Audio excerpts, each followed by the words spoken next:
Ek wil net iets kort met u deel vanoggend en ek bid dat dit regtig dis 'n praktiese woord, veral rondom die fellowship en die kuier wat gaan plaasvind na die diens. En ook die nuwe lidmate wat gaan inskakel. En net voordat ek gaan deel, wil regtig tog dit die skrifgedeelte wat ek gedeel het, dat die sit mense vanoggend, en ek voel ek wil het weer sê, jy het in jou hart en in jou gedagtes sê jy die afgelope tyd al, kort is asof jy bevraagteken en jy sê, Here, U het van my vergeet. En ek wil dit weer vir u kom sê, daai skrifgedeelte, en ek wil ek moet dit weer vir jou sê, dat jy dit weer hoor, en ek bid dat dit sal insink, en dat jy regtig sal hoor vanoggend, dat die Here sê, hy het nie van jou vergeet nie. Hy sê, dit is net soos 'n ma, wat eintlik haar baba borsvoed, kan 'n ma, wat haar kind borsvoed, vergeet van haar kind. Dan sê hy, maar as dit ooit sou kon gebeur, wat nie waarskynlik is nie, maar die Here sê, al sou dit kon gebeur, dan sê hy vanoggend, maar ek sal nie van jou vergeet nie. Hy weet vanoggend, hy weet wat deur jy gaan, hy weet van jou. Hy sien trane wat val.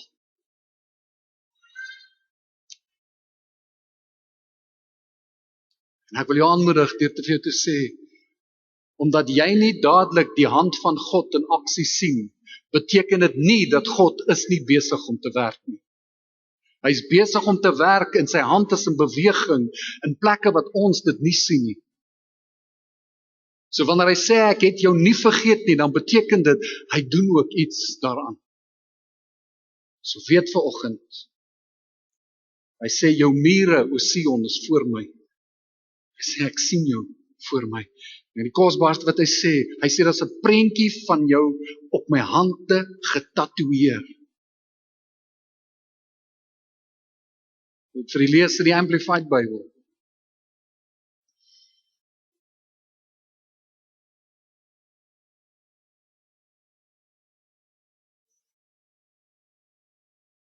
Hy sê, behold, I have indelibly imprinted, tattooed a picture of you on the palm of each of my hands.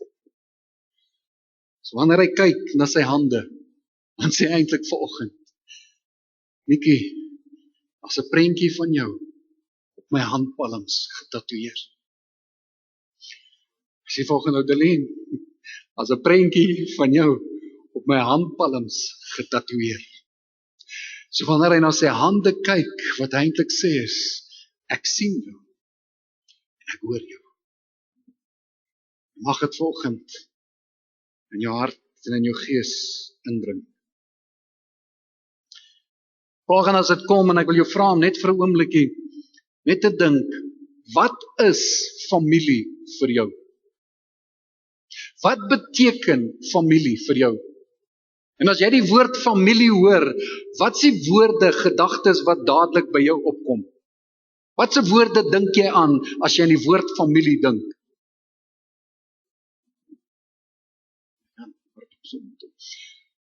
En ek gaan vra, as jy vrymoedigheid het, sê net vir my, wat is die gedagtes wat by jou opkom as jy dink aan familie? So net aantekst. Blood. En nie geestelike familie, ek wil eerstens dink, gewone familie. Family, familie, bloedfamilie. Broers en susters, ma, pa. Broers, susters, ma, pa.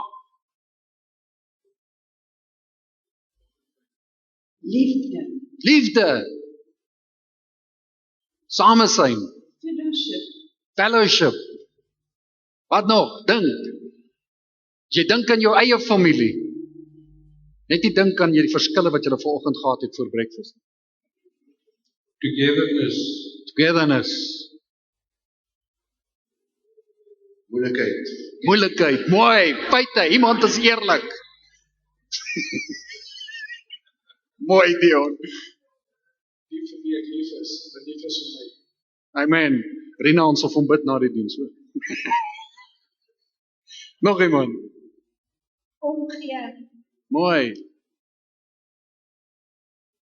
Vergifnis. Hey, nodige ene, jy hoor Groenewald. Skerp. Mooi. Eerlikheid. Veilige plek. Net een het gesê moeilikheid. Yes, ek like hierdie gemeente. Geduld, ons kom naby daaraan.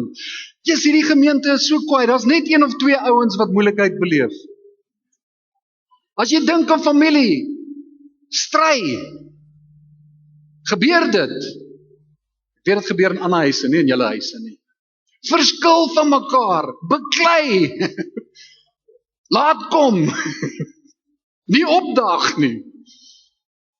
Mense, hoe dit ook al sê, al hierdie goed gebeur en moet seker gebeur. Van die goed wil ons nie hê dit moet gebeur in familie, maar dit gebeur. Ons verskil van mekaar. Ons moet net leer dat om te verskil van mekaar beteken nie vyandskap nie. Dit is so maklik om te beleef dat as ons van mekaar verskil, dan dink ons is vyande van mekaar. Ons is nie vyande nie. Ons verskil net van mekaar. Jy sien die saak so, ek sien hom so. En as jy getroud is die man gelukkig, want die Here sê vrou onderwerp. So die man is altyd reg. Dis my storie. Nee, dit is nie. Mense, ons leef nie onder 'n Ou Testament. Ons wil baie keer die ou verbond inbring, en hierdie rol ek net in, julle kry hom gratis vir die vrouens. Deel van die vloek, wat oor die vrou uitgespreek was, is dat daai onderwerp en onderworpe aan haar man wees. Maar ons is in 'n Nuwe Testament. Gelyk in waarde, verskil in funksie. Ek dog die vrouens gaan nou sê amen. Ag, hulle weet dit al, okay, breek dan. Maar nou wil ek hê, dink vir 'n oomblik, ons het 'n fisiese bloedfamilie, soos Wayne gesê het, dink aan bloed, dis bloedfamilie. Maar ons het ook vanoggend, hier saam as ons hier sit, het ons 'n geestelike familie. En as geestelike familie is ons broers en susters in die Here. En wat die woord eintlik sê is, Jesus is ons oudste broer. Want hy sê ons is mede-erfgename saam met Christus. Hy is die eersteling. So ons is vanoggend familie, geestelike familie. Nou as jy aan geestelike familie dink, wat dink jy aan? Wat is die woorde wat opkom by geestelike familie? Nou kan jy al spiritual raak. Vra weer Jan, wat dink jy aan geestelike familie? Ons is broers en susters, al besoek jy vanoggend hier vir die eerste keer, en jy's 'n kind van die Here, dit maak dat ons familie is. Hoekom? Want ons is deurdronge met dieselfde Heilige Gees. Al ken ons glad nie mekaar nie, dis dieselfde Heilige Gees wat woon in my en wat woon in jou. En dit maak dat ons familie is. Selfe moeilikheid.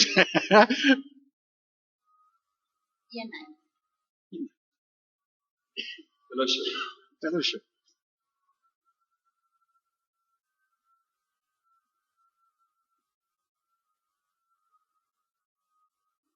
Kameraadskap en onvoorwaardelik.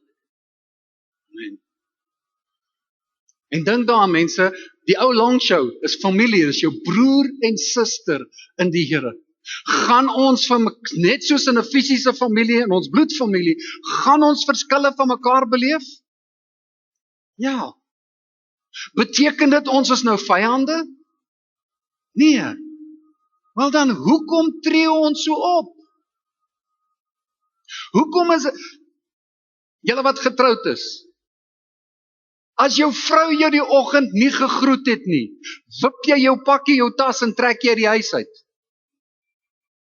Waar wat baie keer lus is, maar jy doen dit. Kinders, omdat jou pa nie vir jou sakgeld gegee het nie, pak jou kind sy tas en hy waai uit die huis uit. Hy dreig dalk daarmee met die hoop dit gaan werk. Maar hoekom is dit, as dit kom by geestelike familie, as dit kom by die liggaam van Christus, dan is ons so klein gevoelig? Hoekom is dit as dit kom by die liggaam van Christus, dat ons so gou, ekskuus vir die woord, kan wip? Ons kan so gou Net sê, wie wat, julle het my nie gegroet nie, so ek waai, ek soek 'n ander gemeente.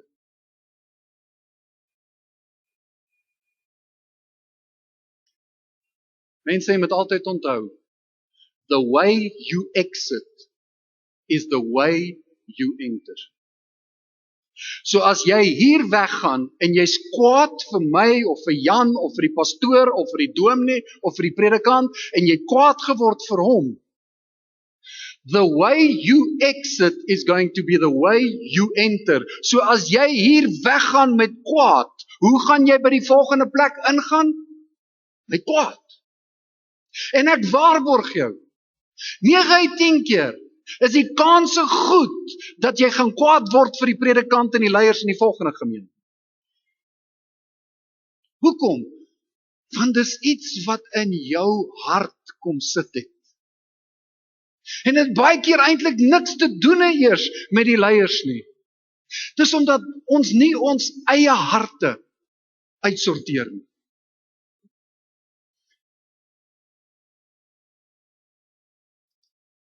So as ons al hierdie mooi dinge sê van familie in die liggaam van Christus, eenheid, fellowship, vergifnis, kameraadskap, en ons noem al hierdie dinge wat moet plaasvind binne in die liggaam van Christus. Wie se verantwoordelikheid is daai dinge? Wie se is dit? Myne. Okay, is daarom een ou wat verantwoordelikheid vat, soos al sy skuld. Wie se verantwoordelikheid vanoggend is dit om fellowship te bewerkstellig? Myne en Jan se, die ouderlinge se? Ja, tipies. Lijnshifters. Dis elke een se verantwoordelikheid.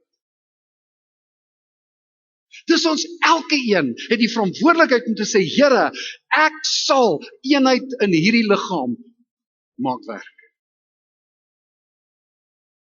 Ek gaan deel wees om eenheid en kameraadskap en fellowship in hierdie liggaam te bewerkstellig.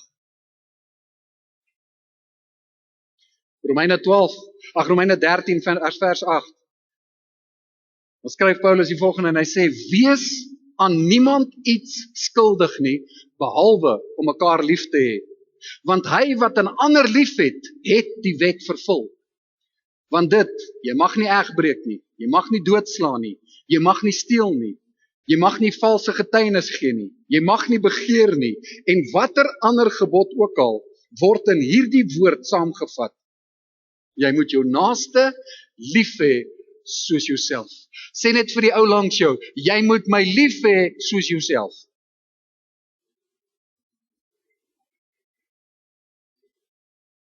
Nou, dis net daar waar ook baie keer moeilikheid inkom, en baie ouens is nie lief vir hulle self nie. As jy jouself nie lief het nie, gaan jy nie lief wees vir ander mense ook nie. En as jy nie vir jouself lief is nie, hoe verwag jy ons moet jou lief hê? Ons het jou lief hoor. Hy sê jy moet jou naaste lief hê soos jouself. Vers 10, die liefde doen die naaste geen kwaad nie. Daarom is die liefde die vervulling van die wet. Mense, liefde is nie 'n emosie nie. Ek het emosies omdat ek lief het. Maar liefde op sigself, dit is nie net 'n emosie nie. Mense, goddelike liefde, agape liefde, begin by 'n wilsbesluit. Dit het 'n besluit, dit het te doen met 'n keuse. Dat al verskil ek van jou, ek kies om jou nog lief te hê. En omdat ek kies om jou lief te hê, dis dan wanneer God se liefde kan kom en dit vloei deur my.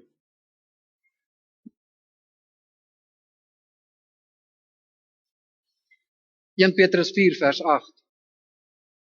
Maar bo alles moet julle mekaar vurig lief hê, want die liefde sal 'n menige sondes bedek.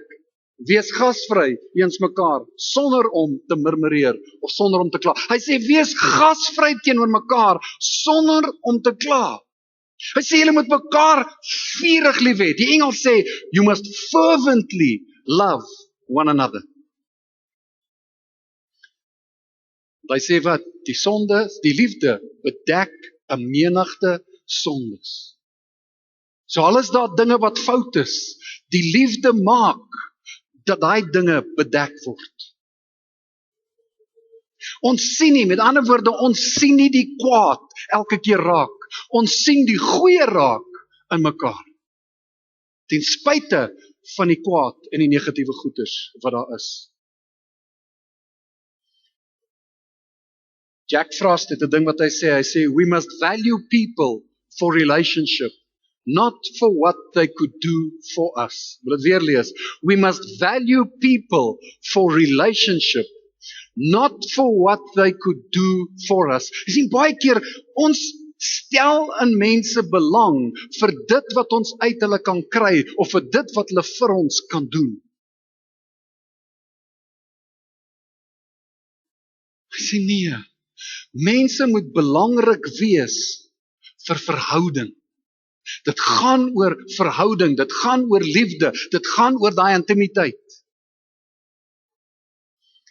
Ons sien nie net die gawes en talente van 'n persoon nie. Dis die hartseer wat soveel keer gebeur in kerkomgewings, in liggame en in verhoudings. Ons sien die gawe en die talente voordat ons die persoon raak sien. Die gawes en talente van mense word vir ons belangriker as wat die persoon self is.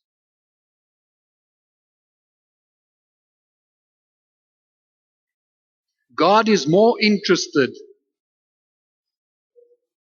in what I am and who I am than in what I do. That's why we are called human beings and not human doings. Mense, God stel belang in jou. En God se begeerte as ons hemelse Vader is, hy wil in 'n intieme liefdesverhouding met jou staan.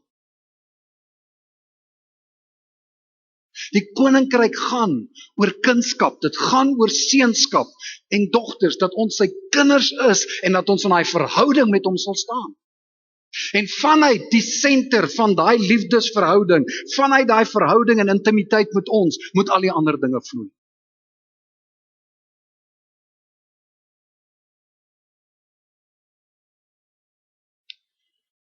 Nou ek wil jou uitdaag vanoggend.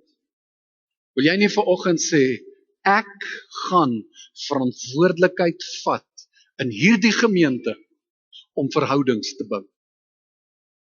Dit gaan nie iemand anderster se verantwoordelikheid wees om my tuis te laat voel. Dit gaan nie iemand anderster se verantwoordelikheid wees om my aan mense voor te stel nie. Ek gaan dit my verantwoordelikheid maak om met mense kontak te maak. En ek weet, baie van julle is skaam, stil en teruggetrokke soos wat ek is.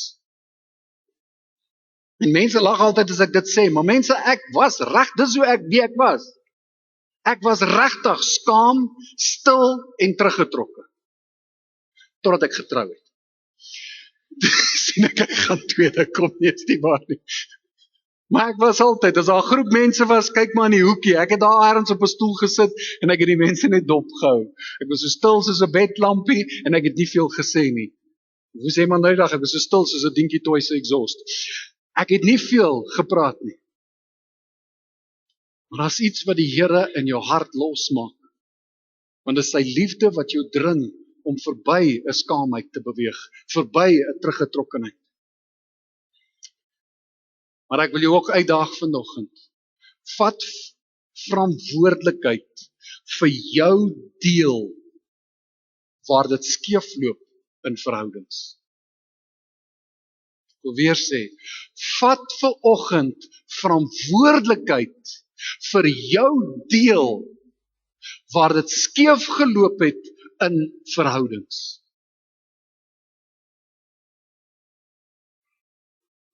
Wees oop vir inspraak. Wees leerbaar. Ons is soveel keer nie oop vir die inspraak nie.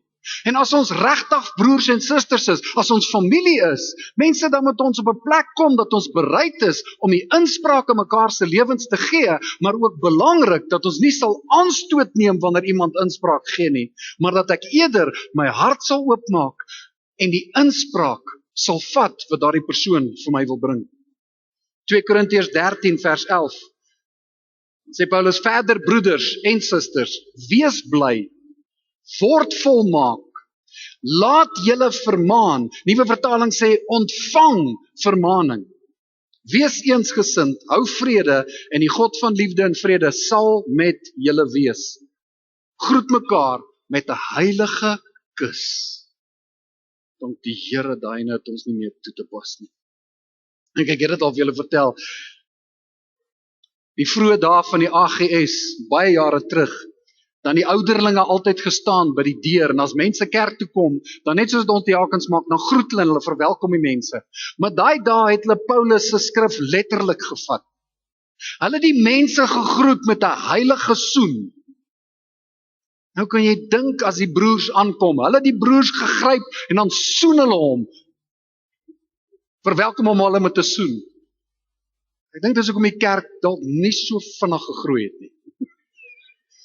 Jy dink as jy daar aankom en nou Frank staan daar by die deur. Ag, julle is moeilikheid. Nee, so die heilige kus is opsioneel. Maar hy sê verder, wees bly, word volmaak, maar hy sê, laat julle vermaan, ontvang vermaning. En mense in ons gee die inspraak en vermaning in mekaar se lewens met liefde. Maar ontvang dit ook met die liefde wat dit gegee word.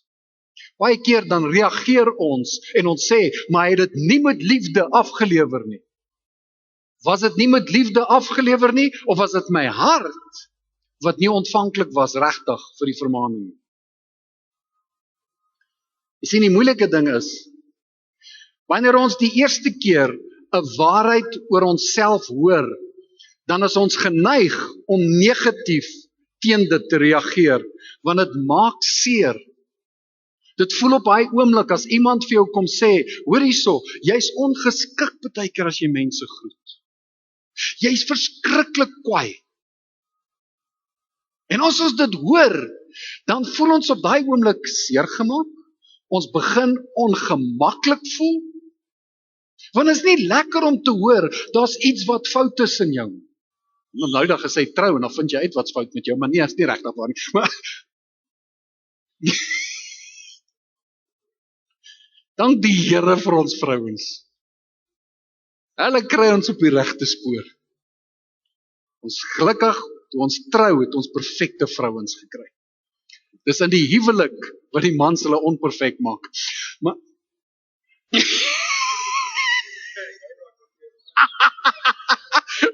ek probeer brownie punte wen en my vrou is nie eens hier nie.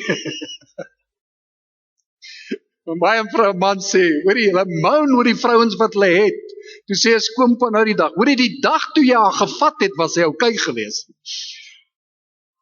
Jy kan maar sê, yes of ouch of een of, of wat jy ook al wil, maar ek myself nou totaal vir my spoor af. Hoorie so, wanneer ons waarhede hoor, dan is dit nie lekker om daai waarheid te hoor nie, want dit voel vir jou, dit maak seer, dit maak jou ongemaklik. Maar jy sien mense, jy het 'n keuse.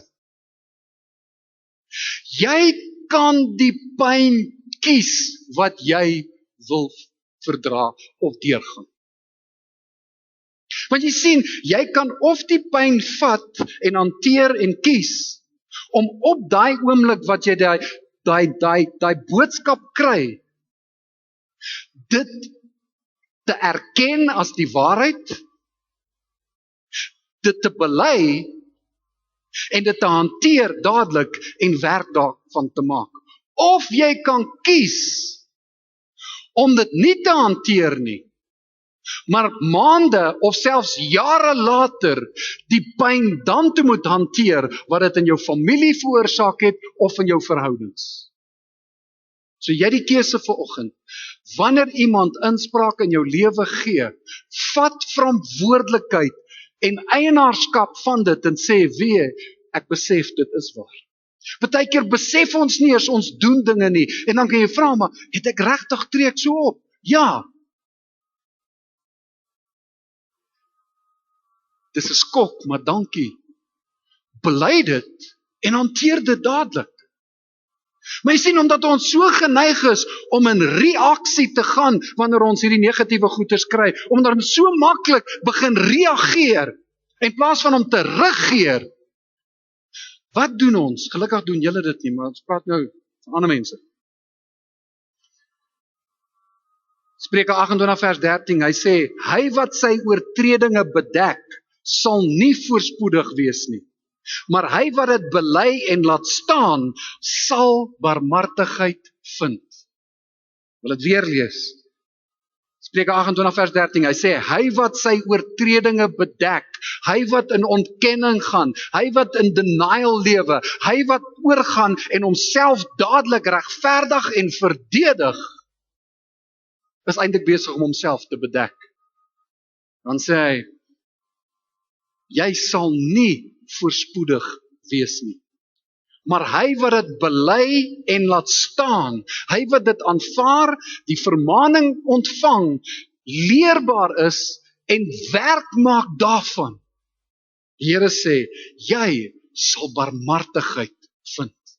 You will find mercy and you will find grace. Jy sal genade vind. So waarom nie nou die ongemak, eerder nou die ongemak verduur? Gaan deur daai erkenning. Wees opreg, bely dit wat jy verkeerd doen. En laat die Here vrymaak, genees en heling bring. En jou volkome herstel. Mense, wanneer gaan ons op die plek kom en besef dat die oefeninge wat ons deurgaan om elke keer onsself te regverdig en om ander mense te blameer, gaan nie verandering in jou lewe bring nie en dit gaan nie probleme oplos nie. Maar tog gaan ons elke keer deur daai selfe oefening. Elke keer wanneer ons 'n krisis beleef of wanneer iemand ons aanspreek, dan gaan ons in hierdie ding van dat ek wil myself regverdig en ek wil altyd iemand anders blameer. Ek wil nie verantwoordelikheid vat vir my deel wat ek het om eenheid in die familie en in die liggaam te bring. So maak jou uitdaag vanoggend, vat verantwoordelikheid vir jou deel om eenheid in hierdie liggaam te bewerkstellig. Om fellowship in hierdie liggaam te bewerkstellig.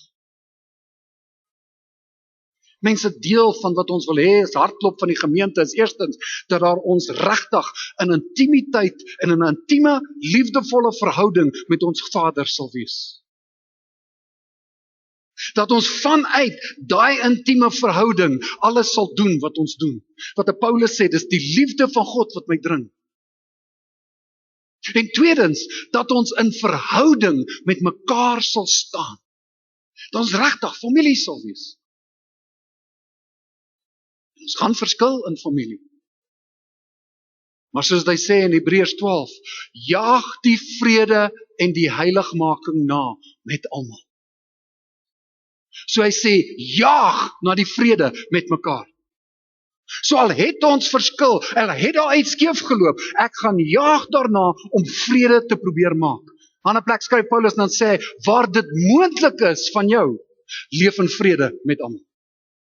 En hy skryf daar mooi, waar dit moontlik is, want dit is nie altyd moontlik om in vrede te leef met almal. Maar moenie dit gebruik as 'n verskoning nie. Ons moet daarna jaag en werk maak daarvan dat ons in vrede is met mekaar. Daarom sê Paulus in Efesiërs 4 wat hy skryf, hy sê, word toornig, maar moenie sondig nie. Moenie toelaat dat die son ondergang op jou toorn nie. En gee aan die duiwel geen plek nie. Hoekom sê hy moenie die son laat ondergaan nie? Hy sê vanaand, voordat jy gaan slaap, deel met daai ding wat onrus in jou hart gebring het. Hoekom? Wie van julle het dit al beleef? Jy het 'n verskil met iemand, jy het beklei met iemand by die werk of wat dit ook al mag wees, en jy het verskille beleef. En vanaand as jy gaan slaap, wat gebeur wanneer jy slaap? Ons bou video's. Ons bou flieks. En jy beklei in die hele nag in jou slaap. Beklei jy met daai persoon, jy stoei met hulle, jy het al die dinge wat jy nie vir hom gesê het in jou slaap, sê jy dit vir hy. Môreoggend staan jy op, dan is jy eers kwaad. Want hy het jou die hele nag nou ook wakker gehou, en jy die hele nag, want weet wat gebeur? Daar's 'n saad van kwaad wat in jou hart staan, inval.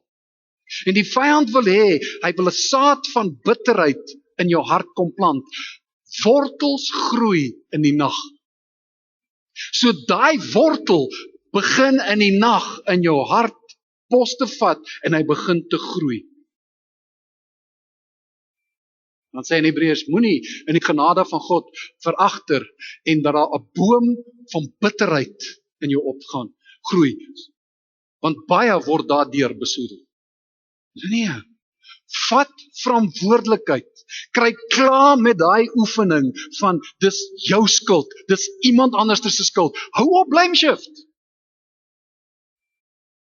Want sodra jy blame shift, sodra jy jouself regverdig, ontneem jy jouself van 'n geleentheid om te groei en te verander. Maar jy sien, selfregverdiging stop die groei in jou lewe en dit gemaak dat jy nooit geestelik volwasse kan word nie. Want geestelike volwassenheid beteken ek vat verantwoordelikheid vir my dade. En ek is eerlik met my tekortkominge. Hoekom? Sodat ek dit kan erken, en wanneer ek dit kan erken, kan ek dit waarlik berou daaroor hê en dit bely. En jy sien, wanneer ek dit bely, dan kan die Here kom en hy kan verandering in jou lewe inbring. Dan kan hy jou vrymaak. Dis dan wanneer daar vergifnis kan vloei. En is dan wanneer daar verandering en transformasie kom. Maar vat verantwoordelikheid vir jou deel.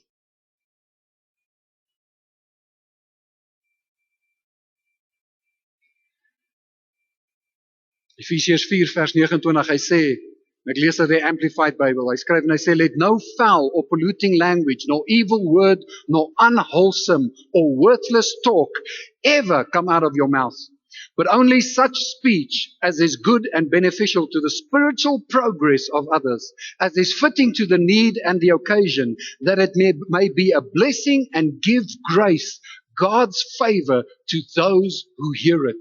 Are my words giving grace and God's favor to the people I'm speaking it over? Is my woorde besig om genade te bring by die mense wat dit hoor?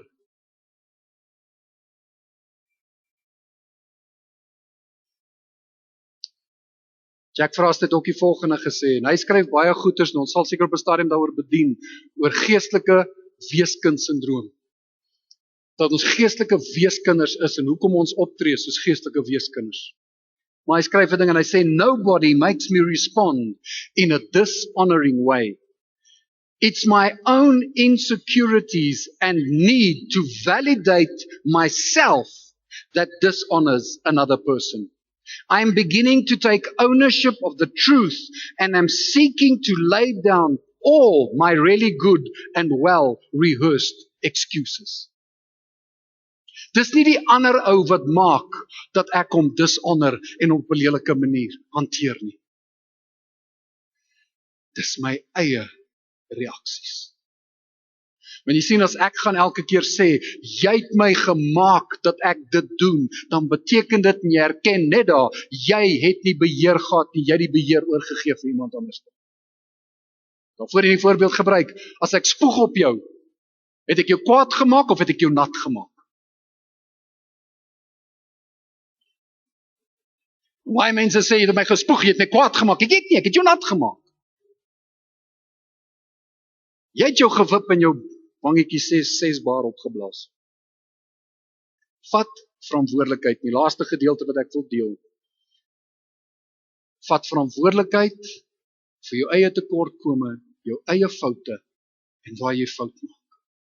En dan tweedens, vat verantwoordelikheid vir hierdie gemeente. Vat verantwoordelikheid vir die liggaam van Christus. En die liggaam van Christus is nie net KLC nie. Dis koninkryk. So vat verantwoordelikheid vir die koninkryk.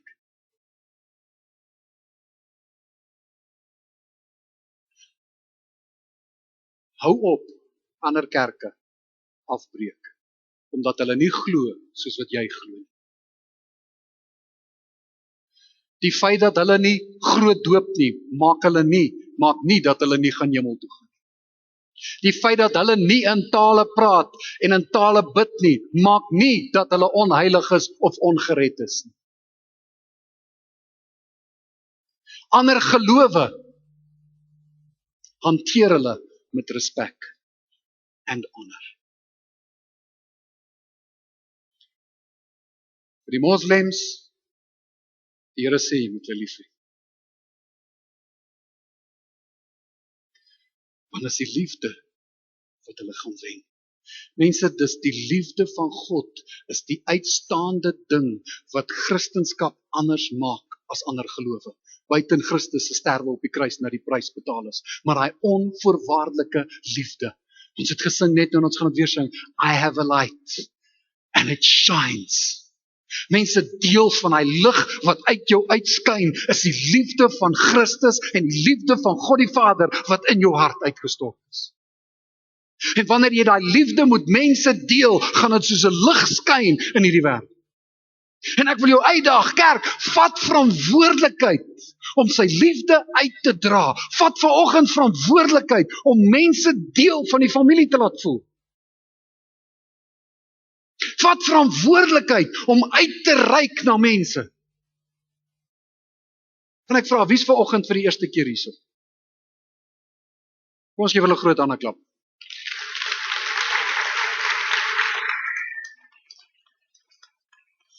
Voor hierdie diens verby is, moet jy hardloop en daar gaan staan. Nie die besoekers nie van ons family wat reeds hier is. Moet jy eintlik staan daar by die deur en as daai ou se gesig vir jou onbekend lyk, dan gryp hom en gee hom 'n heilige kus. Nee, asseblief nie. Hy gaan jy dalk 'n opstopper gee. Maar mense, dis so maklik om te sê, dis die ouderlinge, die diakens, die sellers, dis die pastore se werk om hulle te groet. Nee! Wie se verantwoordelikheid is dit? Hoekom? Familie. We're family. Die Here het nie gesê like mekaar nie. Hy het gesê hê mekaar lief. Ons gaan baie keer nie like wat jy doen nie. Maar ek het jou lief. Ten spyte van. Laat die aanbiddingspan op vore kom. So kerk, vat verantwoordelikheid. Julle is die uitverkore volk van God, wat hy baie lief het. Daarom moet julle meelewend, goedgesind, nederig, sagmoedig en verdraagsaam wees.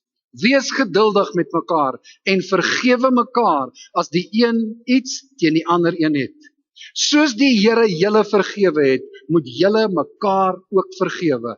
En bo dit alles moet julle mekaar lief hê. Dit is die band wat julle tot volmaakte eenheid saambind. Hê mekaar lief. Liefde is iets wat jy doen, wat jy wys, wat jy gee, wat jy sê, wat jy deel. Kerk, deel die liefde wat God in jou geplaas het. And the more you give it, the more you get. Love God by loving people. Wil jy God liefde hê? Wil jy jou liefde vir God wys? Hê mense lief. In Johannes 4 vers 18. You love God by loving people. Hê mekaar lief in hierdie plek. As ek dit nie doen, as Jan dit nie doen, kom roer ons. En as jy dit nie doen nie, gaan ons vir jou praat. Kom ons staan. Kyk net na die mense langs jou, voor jou, agter jou, om jou. Ek gaan vra dat terwyl hulle staan, gaan hulle sing. Ek het al so 'n papiertjie voorheen, toe ons nog in die tent was, uitgedeel. Dis net so 'n papiertjie, en op hierdie papiertjie is die mekaar begrippe wat in die woord is.